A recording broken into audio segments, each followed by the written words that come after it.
Alexandre Malafaye, cofondateur du think tank Sinopia. Bonsoir Alexandre. Bonsoir Julien. Alors ce soir, vous allez un peu nous étonner, vous allez prendre les choses à rebours, comme vous faites parfois. Vous voulez critiquer le fameux « quoi qu'il en coûte ». Oui, vous savez, ce quoi qu'il en coûte, pour moi, c'est encore une très jolie formule dont l'exécutif a le génie. Alors, quelques exemples, les Gaulois réfractaires, le plus merveilleux, itinérance mémorielle, le pognon de dingue, ces gens qui ne sont rien, etc. Mais je trouve que cette fois, avec le quoi qu'il en coûte, on a vraiment un pompon. Dans mon esprit, c'est un abus de langage et presque une espèce d'escroquerie, en tout cas une illusion destinée à nous endormir. Parce que, dans la vérité, le quoi qu'il en coûte, s'il coûte cher à l'État, très cher, on est bien d'accord, oui. Il coûte quand même beaucoup plus cher que ça aux Français et aux entreprises. Bon. Pas encore pour l'instant, peut-être demain. Mais la France fait partie des pays qui ont le plus aidé les entreprises. Et les Français d'ailleurs, avec le chômage partiel. C'est vrai, mais la France fait aussi partie des pays qui ont le plus bridé ou arrêté leur économie. Il suffit de comparer la chute des PIB entre les grands pays du monde pour voir que la France est parmi les gagnants, ou les perdants si vous préférez. Alors il n'est pas anormal que l'État compense et qu'il assume les décisions qu'il prend, mais là, entre nous, on est très très loin du compte. Eh bien, c'est-à-dire, à quel point on est très très, très loin du compte? Écoutez, moi je crois qu'on est en train de découvrir, l'exécutif est en train de découvrir qu'en fait le confinement et le couvre-feu c'est un sport de riches. Alors je m'explique, je dis que c'est une contrainte en fait qui est bien supportée par les populations économiquement protégées, j'entends par là les gens qui ont des revenus fixes et assurés. Oui. Pour les autres c'est déjà un enfer ou c'est un enfer en devenir.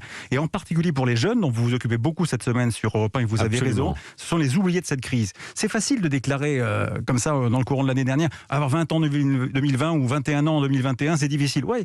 Bon ça quand même c'est un peu trop facile. Et puis je trouve à titre personnel, comme beaucoup de Français, je suis indigné par ces images, ces files d'attente que l'on a découvert de jeunes qui attendent de recevoir l'aide alimentaire. C'est à la fois intolérable et je crois aussi injustifié.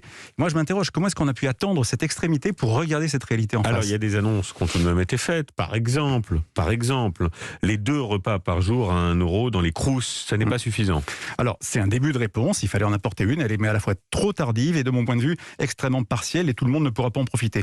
Puis vous savez, sur le fond, Julien, Épicure disait quelque chose d'extraordinaire il y a 2500 ans. Il disait, pour être heureux dans la vie, il faut ne pas avoir faim, ne pas avoir froid, ne pas avoir soif. Et quelqu'un que j'ai connu qui a vécu la Seconde Guerre mondiale me rajoutait, et ne pas avoir peur. Et pour beaucoup de jeunes aujourd'hui en général, et des étudiants en particulier, si vous voulez, la faim c'est une réalité, le froid quand on n'a pas vraiment les moyens de se chauffer, c'en est une autre, et puis la peur de demain, la peur d'après-demain, pour les étudiants c'est comment payer ses études, comment payer son toit, oui. Comment réussir ses études, comment trouver un stage, un job, un boulot à côté, et puis un travail après. Et avec des familles qui sont souvent en grande difficulté, c'est très dur. Et donc je crois que la réponse des repas à 1 €, c'est de loin pas suffisant. Quelle solution alors par conséquent, Alexandre? Alors moi je crois que si on va au bout des mots, quand on dit quoi qu'il en coûte, il faut aller au bout. Voilà, donc je crois qu'il faut aider les jeunes, notamment tous ceux qui en ont besoin, les étudiants. Et on pourrait par exemple leur allouer une allocation Covid, pourquoi pas de 750 € par mois, je donne le chiffre par exemple.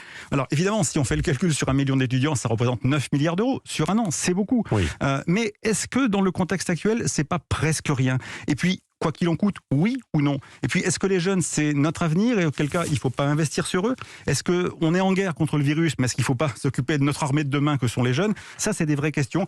Et je crois qu'il faut faire attention, les jeunes, ils auront de la mémoire, ils vont se souvenir de la façon dont on les aura sacrifiés sur l'autel de la crise. Oui. Et la jeunesse française, et notamment celle qui a du talent et qui a un potentiel extraordinaire, si elle trouve qu'on les a trop maltraités, elle ira voir ailleurs, dans d'autres pays, peut-être plus accueillants. Et si on perd notre jeunesse, on n'a plus d'avenir. Alors, Monsieur le Président, quoi qu'il en coûte, on y va, oui ou non? Bien, que la jeunesse, c'est notre trésor. C'est vrai, vous avez raison de le rappeler. Et c'est pour ça que sur Europe 1, on a consacré cette semaine entière à aider nos jeunes. Merci Alexandre Malafaye. Merci Julien.